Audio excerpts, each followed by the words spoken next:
Bien, tout de suite, interview importante. Je suis en direct avec Imen Trabelsi, qui est porte-parole du Comité international de la Croix-Rouge pour le Proche-Orient. Elle est au Liban. Et Imen Trabelsi, bonjour. Bonjour. Vos équipes... Merci pour... merci. Imen. Je vous entends, Jean-Jacques. Vous m'entendez, Imen. Vos équipes sont dans le sud de la bande de Gaza, c'est bien cela, Imen?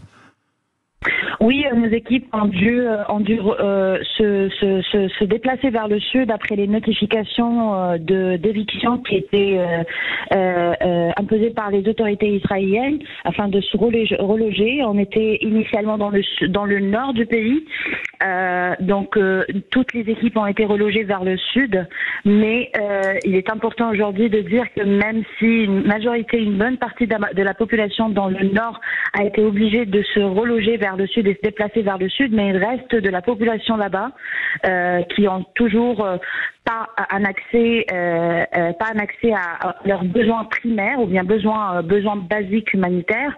Et l'idéal, c'est que, enfin, c'est pas l'idéal. On insiste que le droit humanitaire international, il impose que même dans ces situations de déplacement, les autorités doivent garantir un accès pour ceux qui restent par choix ou bien par obligation. La situation humanitaire dans le sud de Gaza, et à Gaza, j'ai entendu que certains médecins d'MSF, par exemple, sont obligés de boire de l'eau de mer.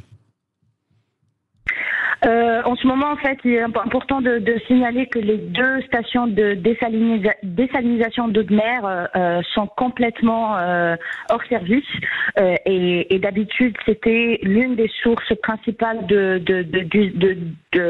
pour avoir accès à l'eau. Oui. L'infrastructure basique, en fait, elle a été impactée lors pour ne pas dire très fragilisée. Donc, oui. Du coup, l'un des secteurs les plus frappés, c'est le secteur d'accès à l'eau. Il y a très peu de ressources. Les gens doivent dépendre sur leurs propres moyens pour trouver des sources d'eau alternatives. Je ne sais pas si boire l'eau de mer est l'une de ces options, mais ce qu'on sait, c'est que, par exemple, les gens ils dépendent aujourd'hui des camions de transport d'eau, mais vu qu'il n'y a pas de fuel dans le secteur de Gaza, ou bien le fuel se fait de plus en plus rare, donc avoir accès à l'eau devient quasi impossible pour une bonne partie de la population. Et il faut dire que les acteurs d'aide, les acteurs humanitaires, ils vivent dans exactement les mêmes situations que le reste de la population. Est-ce que des camions d'aide humanitaire sont entrés dans le sud de Gaza? Jusqu'à cette heure-ci, pendant que je vous parle, pas encore. Il y a eu des indicateurs qu'il va y avoir un accès, une première initiative qui est de laisser passer 20 camions. C'est ce qui a été annoncé. 20 camions qui devraient passer, 20 camions qui devraient passer dans la journée. C'est ce qui a été annoncé. Nous, on s'attend, enfin, il va y avoir forcément en fait de plus de détails dans les heures qui viennent, mais c'était prévu qu'un premier batch se passe aujourd'hui, un batch de 20 camions d'aide humanitaire basique. Il va y avoir en fait, c'est principalement de la nourriture, de la nourriture, des médicaments et puis de l'eau. 20 premiers camions donc sont prévus.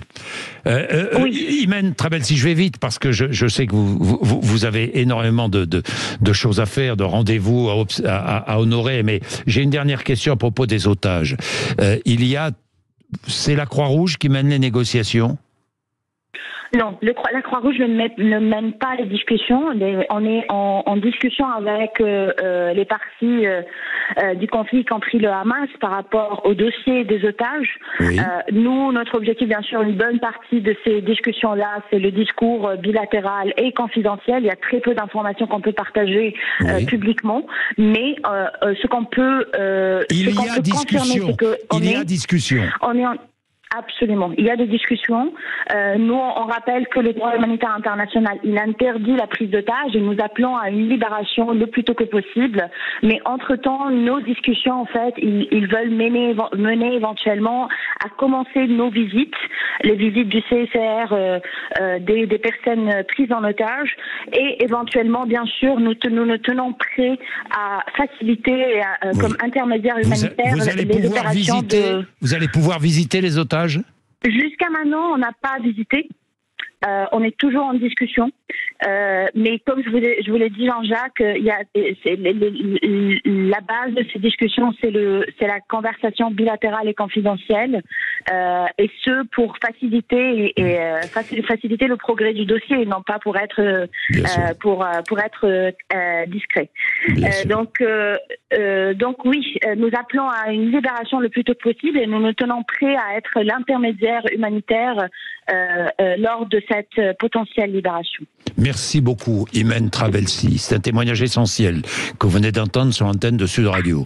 Merci beaucoup. Vous êtes porte-parole pour le Moyen-Orient du Comité international de la Croix-Rouge, qui a un rôle essentiel, évidemment, à jouer dans cette crise politique, crise militaire et crise humanitaire. Il est 9h23. Vous êtes sur Sud Radio. C'est la radio.